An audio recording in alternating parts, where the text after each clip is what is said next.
because of the nature of this event, the nature of our discussion, animation, something that's very visual, and we thought we should kick things off with some beautiful images from the work of our two guests tonight, Sasha and Michaël.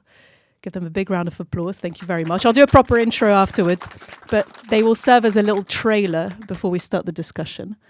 And I think we are good to go, everyone. Lovely. Enjoy.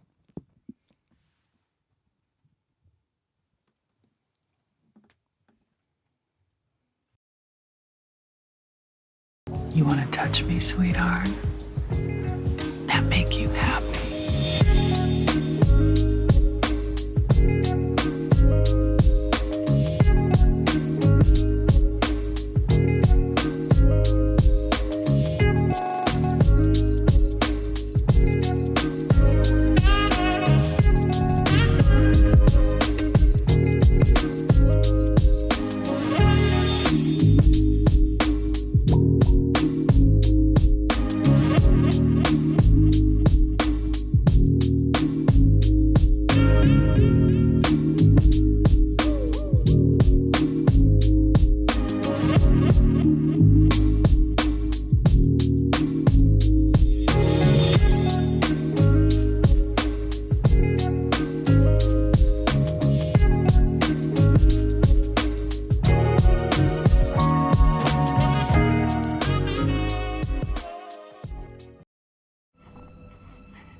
Thank you.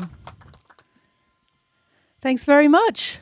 Right, well, welcome everyone. This is our 5th industry panel / members networking event here at the Garden Cinema.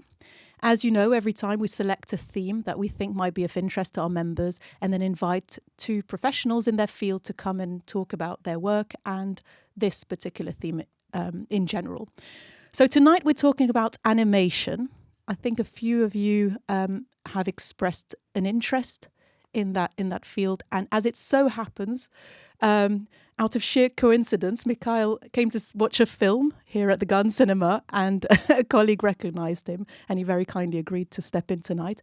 And we're also very pleased to welcome Sasha Balan. as our second guest to talk about your work as an animator as well. I will ask you a few questions, fairly general questions, I guess. And then, of course, I will give the mic over to the audience because really it's about you guys finding out more about this field and asking any pertinent questions you might have for our guests. So thank you very much for joining us tonight. I want to actually kick things off with a question that a colleague had come up with. I think is actually will shed light upon your work as animators in the best possible way. I'd like both of you to tell me a bit about any misconceptions you might have heard about what your work as animators consists of. So who wants to go first? Computers do it all. Well, interesting, yes. Is that what people think happens? Oh, yeah, 100%. Especially when it comes to 3D stuff. I think in 2D we still have a little bit of the human touch, even though the human touch is everywhere. Yeah, how about you, Michaël? Yeah, same for me. Especially in the beginning, 20 years ago. People would look at me with pity, saying, "Oh, poor you! Computers are taking the job away from you." And of course, the classic. It's still not gone. But the classic misconception that animation is mainly for children and families. Yeah. Okay, that's interesting to know. So let's talk a bit about your individual styles, I guess, and how you animate.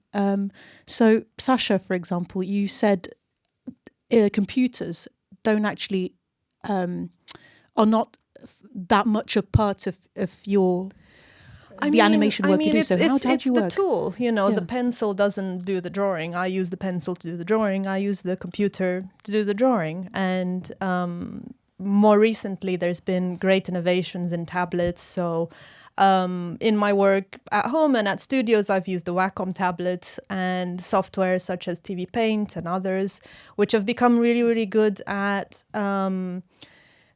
creating brushes that are very similar to like hand-drawn brushes. So I can make something that looks very inky, like in The Boy, the Mole, the Fox and the Horse, or something more charcoal-y, or any kind of real material can be very easily replicated on the tablet, but it's still, my strokes that do every frame. That's my preferred way of doing is frame by frame. And yeah, it's. I learned how to do it on paper originally, but it was like an extra step to get it on screen. Whereas with a tablet, you still draw directly on it and you can play it directly. Yeah, over to Michaël. Mm-hmm. I have nothing to add to that. It's exactly the same for me. Really, yeah. But you've been an animator for so many years. Would you say your style has changed at all? I mean, not only in terms of the tools that are available to you now, which I assume are very, very different, but has that impacted on how you, not only how you draw, but how you like your animation to look? Certainly. There's an essence which is always the same. I look at my student film from Farnham. I studied in Farnham, and that's why I came to the UK originally. And there's an essence which is undiluted in a way. It's the same. I mean, the subject in the subject. And I have changed. I've evolved. I've grown, and automatically my style has evolved with that. And there's the element of been there, done that. There's something I really wanted to do. I do it. I'm delighted. I can move to something else after that. It is my, like so many of us, it's always been my wish to try something different every time. I have a huge respect for people, who do The Simpsons their whole lives and things like that. I'm not one of those, yeah. And many of my colleagues say, yeah, I really like that, but now I want to do something new. That's very common. I don't know if any of you saw in the clips we showed from Michaël's work. One extract was from a short film called The Aroma of Tea, which was made with tea, right? And was that the only ingredient, I guess, the only product you used to make that? It was the end result? I was It's a semi-abstract film. Yeah, we saw a tiny bit. It was originally going to be ink on paper. And then just out of curiosity, I thought, how about changing? How about doing something else, a different liquid? And my first impulse was, how about a physical fluid, a bodily fluid? I won't go into details. I changed my mind very quickly. No, but seriously, blood was interesting. But blood becomes quite dull after a while. It's beautifully red when it's fresh, and it's a grey brown when it gets a bit old. And so I just, as out of curiosity, I've not seen it before, but I'm sure other people have drawn the same conclusions. I thought, what happens if you take tea and you keep boiling it until it becomes quite thick and dark? I did that, and not only was the color beautiful, but it had a texture, the micro elements of tea, and it had a lovely smell, which is not like tea at all. And the color is stable. It doesn't change over a week or over a month. Basically, it had everything you could wish for. So it was very, very easy to decide. But of course, then it's scanned and manipulated, refined on screen with Photoshop and so on. So if I do it the old way, it would still have worked, but it would have looked a bit duller. I've just kept the vibrancy of the color by using Photoshop. Okay, and how about you, Sasha? Is there anything you've experimented with when it came to your creation? I mean, for me, it's been more experimenting with styles and shapes. I never had my own style, like recognizably. So I was like, how about I try some Art Deco this week? How about I try something more naturalistic this week? I always liked giving myself the challenge of, well, how about I animate this, but make it look like something from the 1950s? I don't know. I get a lot of pleasure from like challenging myself like that. There's a question I tend to ask all guests that come here is, what does a day in your professional life look like? What does an animator actually do day to day? So can you talk us through that, both of you? I'll let Michael start. Yes, I forgot to say, I just want to thank you for coming here. It's wonderful. And also I've worked a lot in France, and they call me Michaël, but here I'm Michael. But I'm okay if you call me Michaël. So a typical day is, if I'm in the middle of a production, it's working at a table on my lightbox and having lots of bits and pieces around me. You know, stack of paper here, a choice of pencil tools on the table, and so on. When I was younger, I would have some music. I would have Radio 4 or another radio station. Now I can't concentrate if the radio is on.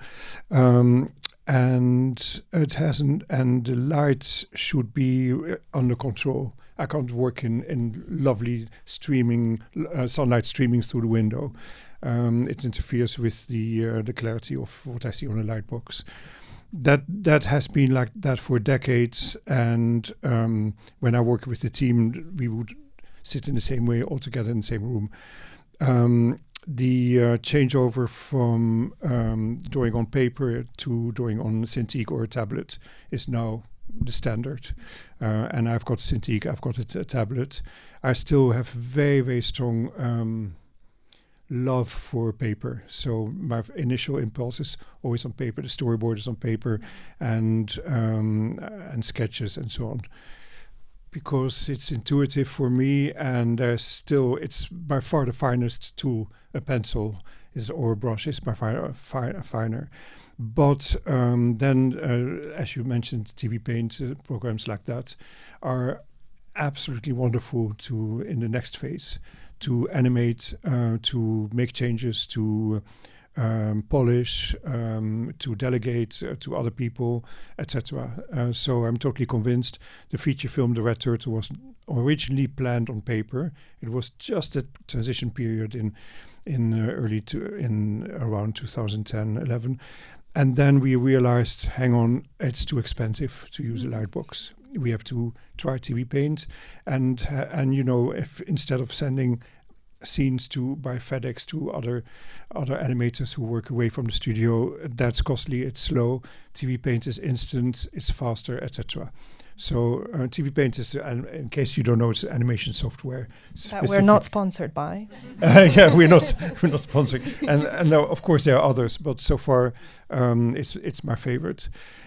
Because, as you said, it's close to the initial intuitive approach that people have when they work on paper. Okay, so that's your technique. And do you? This is going to sound like such a starter question, but do you pitch things, or do you just purely work on your own films, or outside of calls for collaboration on major feature films like the Red Turtle and so on? And I'm going to come to you, Sasha, with your daily routine as well. I believe in pitching, of course, and it's important. I've never been obliged to pitch. I would be terrible, but then many animators are terrible. I mean, we're not salespeople, and pitching is about convincing producers or other people to adore your project, and you can adore it yourself. But it's still ideally you need to speak nice and clearly and come to the essence, and etc. I know a lot about pitching because I've just worked with a group of Central European people. It's called Rise and Shine. It's cross country to learn how to pitch their projects. First of all, to be clear about their projects, and then how to seduce other people towards it. It's important. With my short films, the old day was a bit simpler. You would send a storyboard. And it would be in a competition of storyboards, and they would choose the best storyboard, for instance. Or your producer would help you with pitching. Your producer would say, you find a producer, and your producer, naturally a producer knows that animators are not very good at selling, not always good at selling their projects. So they would help you. They would go and look for money and so on. With the feature film that we completed in 2016, The Red Turtle, that was exceptional. There was already a very, very unusual start. The genesis was basically the producers approaching me saying, have you considered a feature film? We want to help you. We want to be part of a feature film as producers. The producers in question were the studio in Tokyo called Studio Ghibli, and the co-producers Wild Bunch in France. So the pitching was already skipped. It was not necessary. Of course, I sent them a synopsis of my project, of my vision of the film. So that was in a way a pitching, but all I had to do is sit around a table with them and tell them the story. I did that after I'd written the script. And they listened, and they had some questions. And then the next day, they said, we will sleep over it. And the next day, we talked a bit more. It was as simple as that. But I've been lucky. And my next project, a short project, I may have to pitch it. Yeah. Thank you very much. So how about you, Sasha? How do you work day to day? And how do you pitch your work? And how do you work with other people? Sure. I suppose it depends on the kind of project I'm working on. Because I decided for myself to make a living only from animation as I started out, which meant I had to learn to be very versatile and kind of learn what kind of different clients are looking for when I'm working for myself. When I'm working for a studio, there's a slightly different approach. So I'll go one by one. When I'm by myself, I have to do a lot more jobs and wear a lot more hats. So pitching, also producing, like teaching the client what's involved, because a lot of clients have no idea about animation and the time frames. They always feel like it takes a lot less time to make than it actually does. So I have to teach them, like, this is why this costs so much. This is why this takes so much time. For your budget, for your desires, I can make this kind of style, and I give them an example. So I create a pitch deck explaining, educating them, and then showing them examples of what I can do with their resources. when it comes to working in a studio, those things are already done, because the role that I worked on in the most is a cleanup animator or an assistant animator, which comes in quite late in production. So the sketchy animation or the rough animation is already done. And then it's my job to make the lines look like as close as possible to the model sheet. So for example, with the boy, the mole, etc. It's a mouthful, isn't it? The pencil drawings were already done, but my job was to make the inky drawings that the book is so famous for, make them as close as possible to that. And what's in common with both of those is scheduling, which I've learned that even if you have a good producer in a studio, it's really good to like keep your own schedule.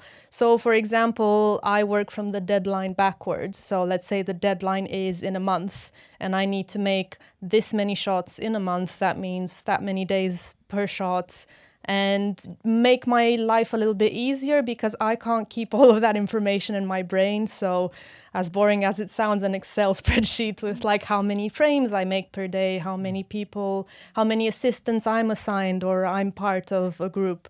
So because it's such a laborious and time-consuming project, any kind of animation, it's really good to be organized, because even in the most organized productions, it always goes over schedule and over budget, and you don't want to annoy your clients too much. Just the right sweet spot. Yeah, I think that pretty much does it. And then when it comes to like the day-to-day is very similar to Michaël. Just nose down, headphones on, audiobooks for me, and just for hours. I have to say that sounds lush. As someone who loves drawing, it's just I'm envious. I don't want to talk too much. I'm wary that people have lots of questions, so I'm going to open it up to the audience. And we have a roving mic. Thank you very much to my colleague who will pass it round. So, any questions, comments, anecdotes? Yes, we have a hand at the back, please. Thank you.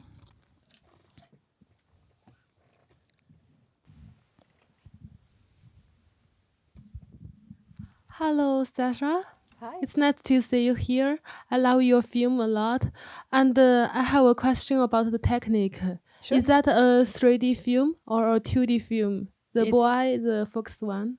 It's 2D. It's a testament to the animators that did all the animation to make it look so realistic and livable. There was a lot of emphasis on all the animals in particular looking as anatomically correct as possible. But how did you, make those lines such continuous, like sound effect made in sound 32 2D effect made in Blender? Thank you. I'm glad it looks that way. Yeah, it's just knowing how to observe life around you and how to think in 3 dimensions and be able to translate that on paper, so to say, on a 2D surface is very difficult, and I'm still learning it. But yeah, it's a testament to the talented animators on the film. But you really did a very good job. Thank you. One last question. Did you use any 3D assistant in that film? No, it's all 2D. Wow. Awesome. Thank you. Thank you very much. Any urgent, pressing questions? Yes, sir, and then madam. A second row, please. Thank you.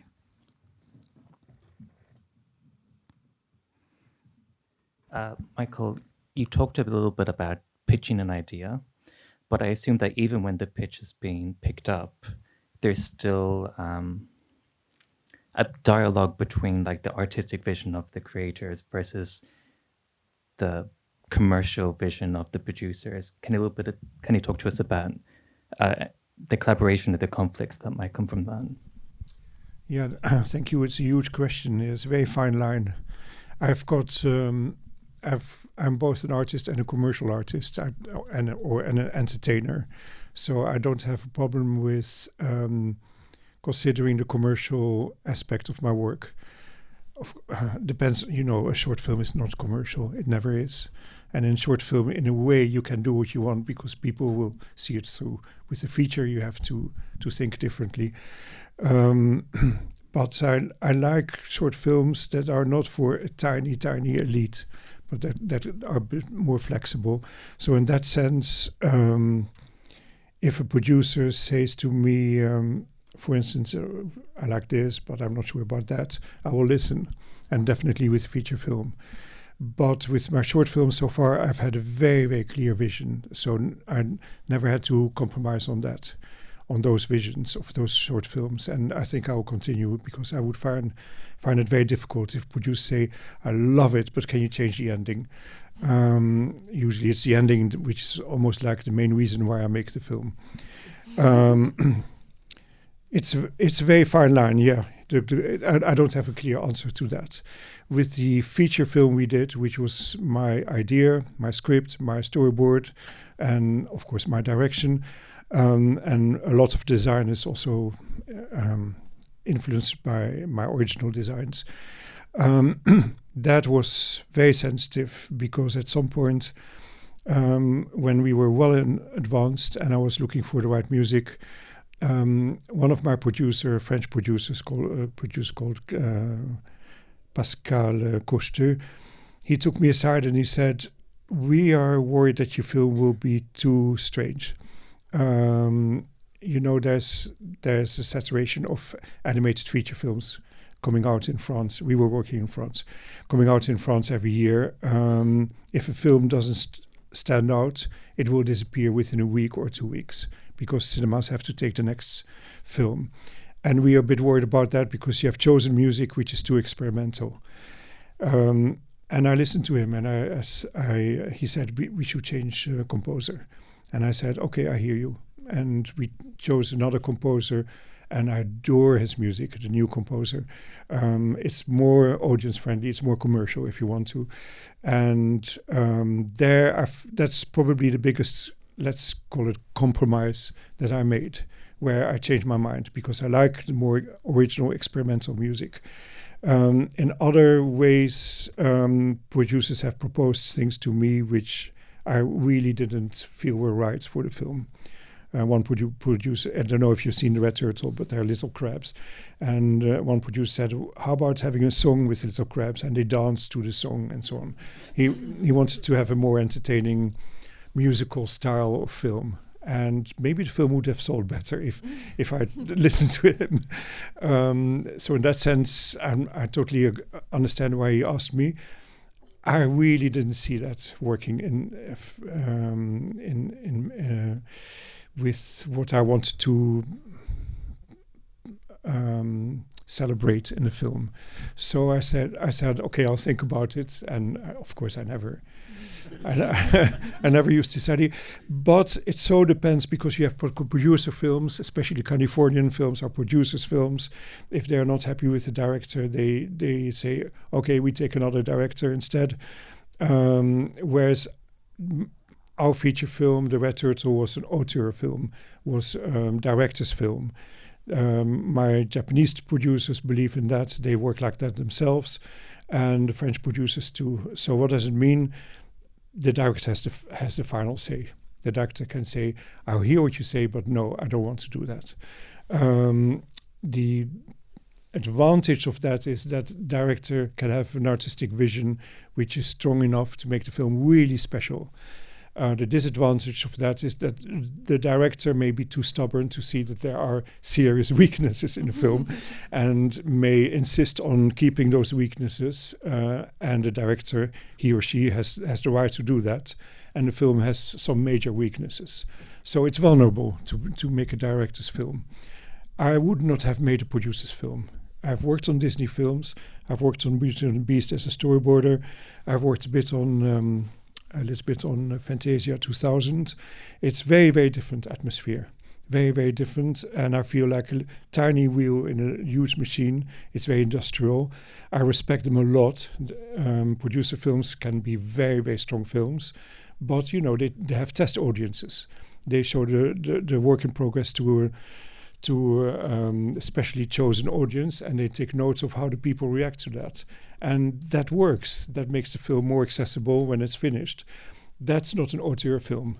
If the majority of people say we prefer this and not that, you can respect that, but you can also say, I hear what they say, but I really, really feel strongly about the vision I have. So I'm not going to follow that advice. I'm going to follow the vision I have. I mean, I could go on, but you get the essence. But I think a good director, when he or she has the trust of the producers say, you have the final say. You will tell us what you want to do with the film.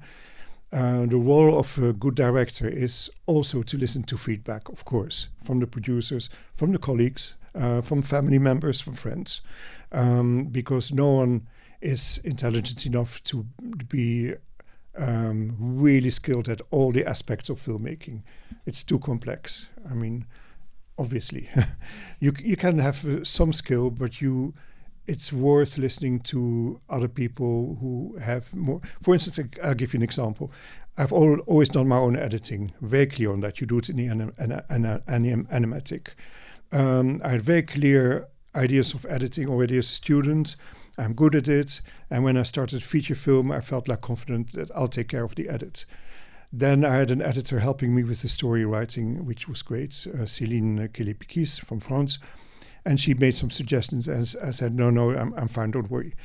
And she said, can I just show you? And so she did. And basically the story is that within a month, I realized that I had a lot to learn. Editing a feature is not like editing a short film. And a lot. And I really appreciate the fact that I had a much more better editor helping me than I would have done if I'd done it myself. That's just an example. Yeah, thank you for your question. Thank you very much. Yes, please. I think some of my question might have already been answered then. I was just interested, always with creative people and the work that you do, how you get the balance between the projects that you do for yourself and the projects that are purely commercial, that pay the mortgage, and I just wondered what that balance was with you both in your, if you looked at a year's work, how much is it for you and how much is it to pay the bills? I mean, I haven't, because I've been in the industry a lot less than Michaël. I've been 8-9 years now. It's just about getting the rent, most of the time. Basically, because I've been freelancing pretty much for the first 9 years of my career. It was a lot of budgeting and figuring out how much time I have between projects, and also being extremely flexible because you didn't know when the next project was going to come. There isn't like a season of like, okay, this season is where all the features happen. It's literally grab what you can for a lot of my experience. And this is commercial and feature films at the same time. And usually we get paid a day rate or a project fee, and we're responsible for budgeting our own by ourselves. So it's a question of, in between projects, how excited and how exhausted I am to figure out if I have room for myself.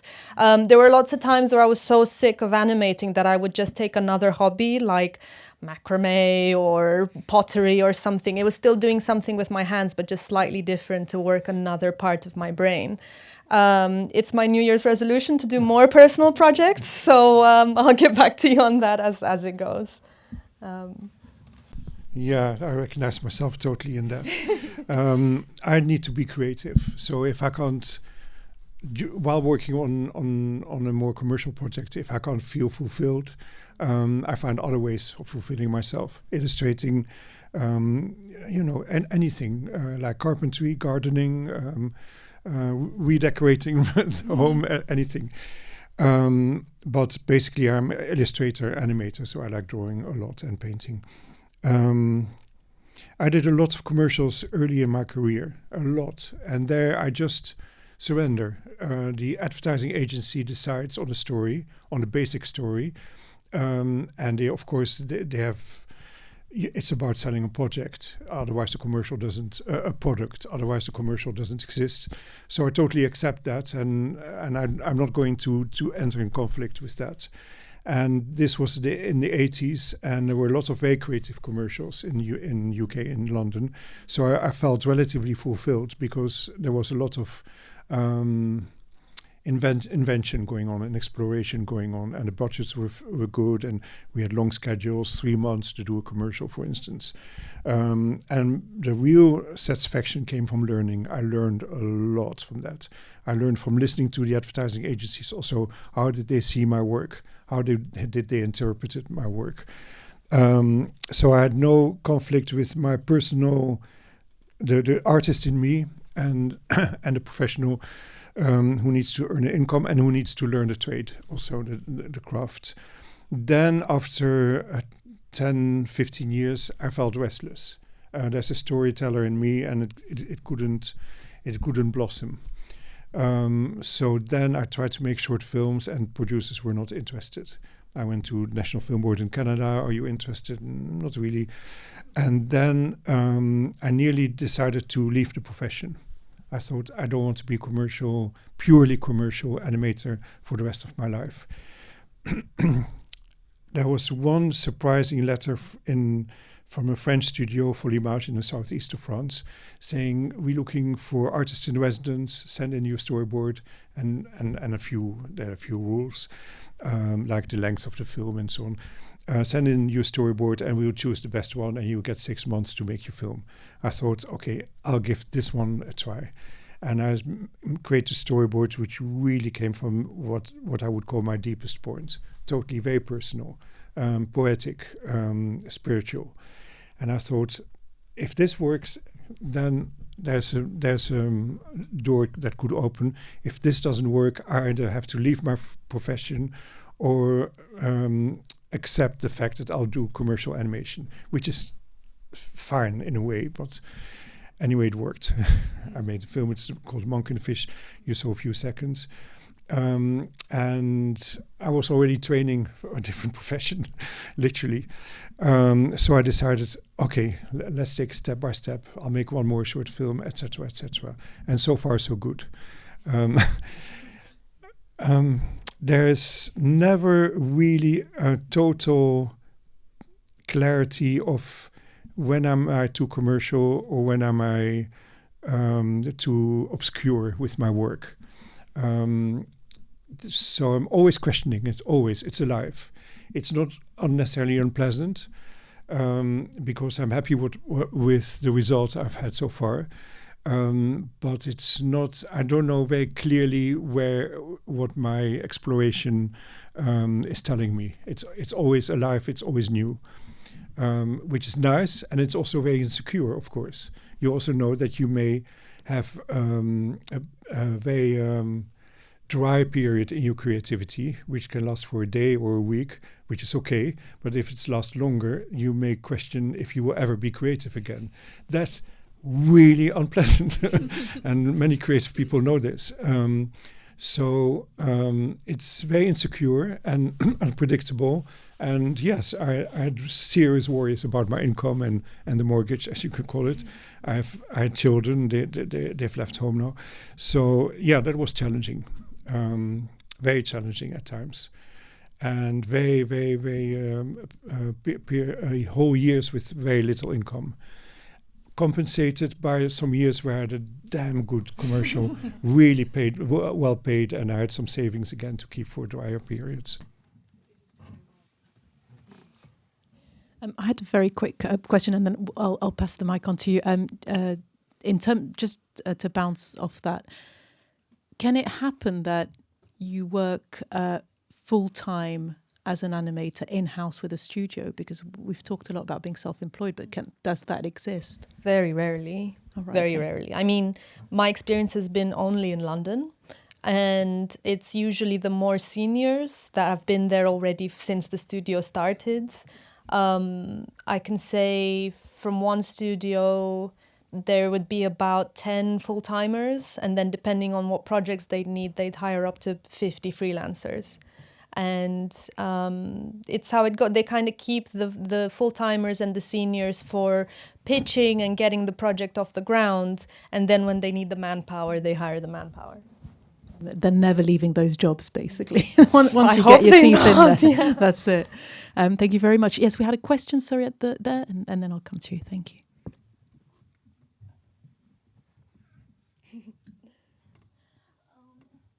Hello, Michaël and Sasha. It's a pleasure to meet you here tonight. Myself, I'm not an animator, but I have a close friend who is currently studying at CSM, majoring on character animation. She couldn't attend the event here tonight, so yeah, here I am.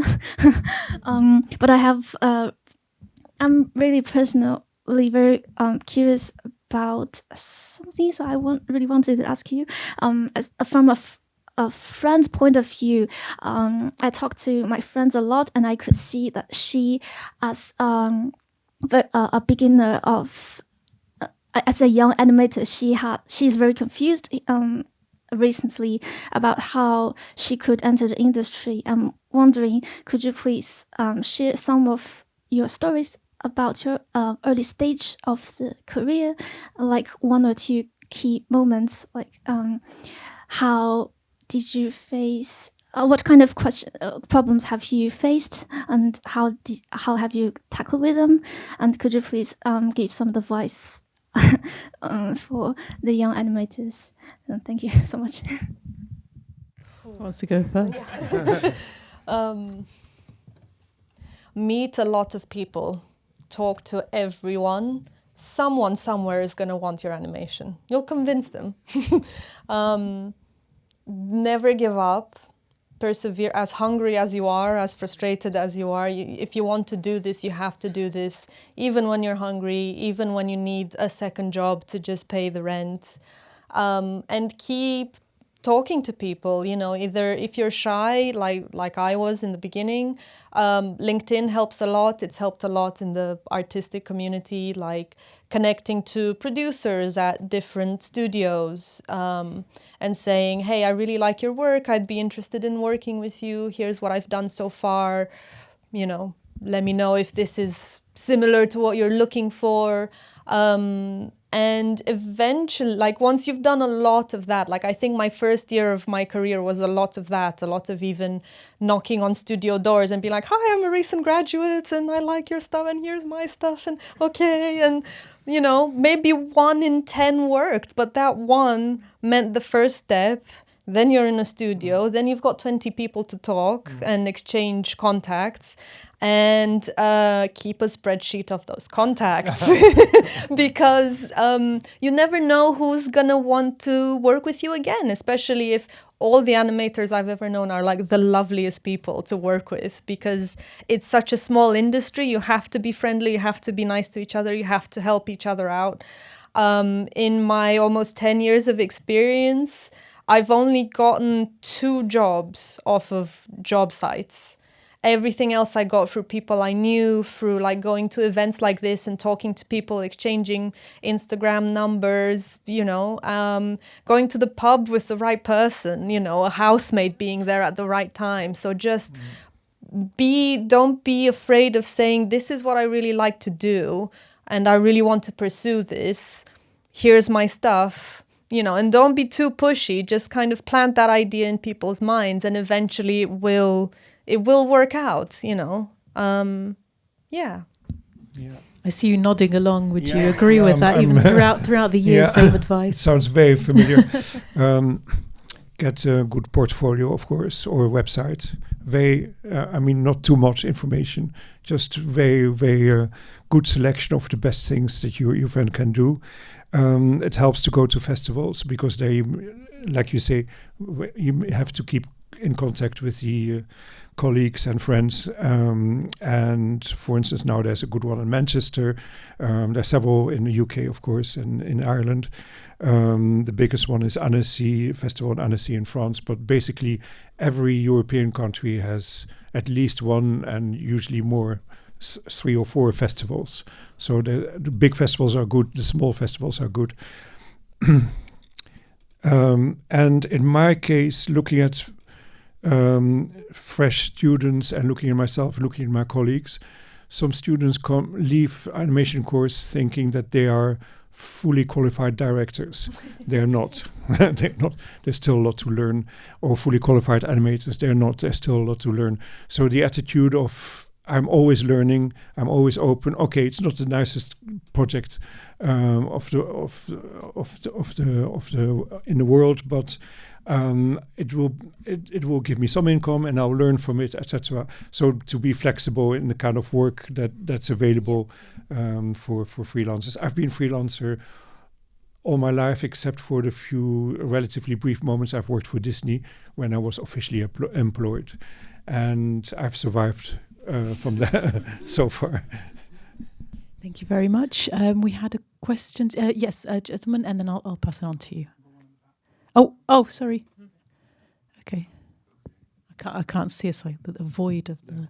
Thank you. Good evening. A question of techniques. Does one have to be, in your opinion, does one have to have the ability to draw to be to be an animator? And forgive me if that's a silly question, but if someone doesn't feel they have the ability to draw, what advice would you give in terms of entering animation? Thank you. Do you like Legos?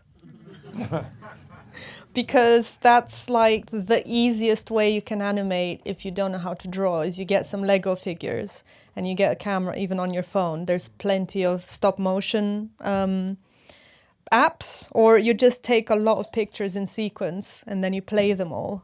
And every time you move the figurine a little bit. If you like clay, you can do that with clay. If you like cloth, you can do that with cloth. Animation isn't just drawing, and it's not even 3D either. There's a lot, anything that you can put in front of a camera that you can slightly move each frame, that's animation. Fair point. Interesting question. Yeah. I would say if it's for yourself, to be very clear on what you want. I've often seen in my own experience and from friends that because we can draw really well, that's what people think. Actually, we can draw well because we concentrate for weeks and weeks on the same design or the same character.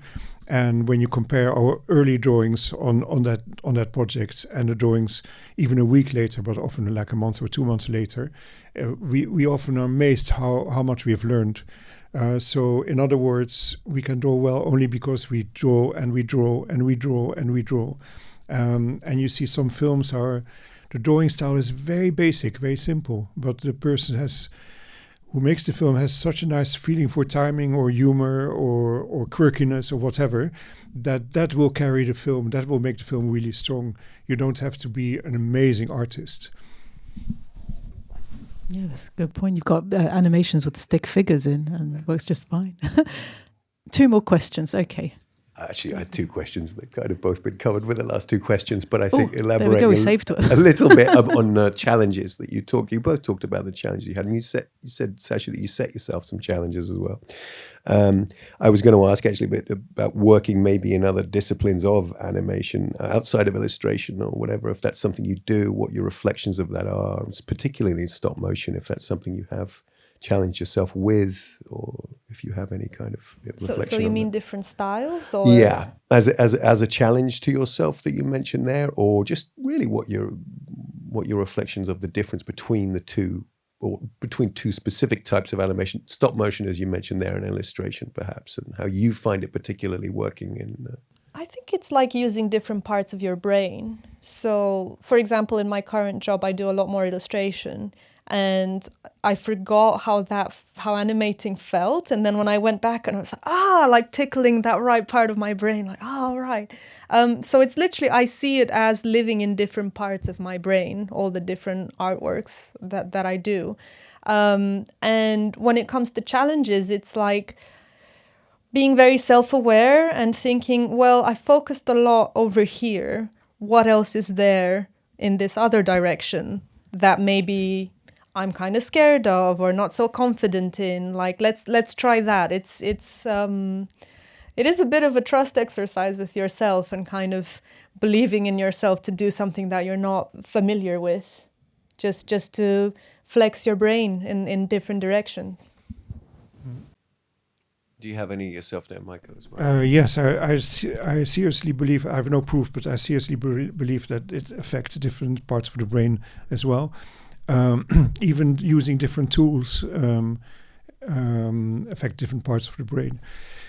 I hope I understood your question properly. I've often noticed that animators or trained animators or trained assistant or whatever, they find actually that there's something else they're even better in, like they become a really good compositor, which are highly creative jobs, or editor or background artist, or they're actually good at writing, but they don't know it early on. It becomes apparent gradually over time.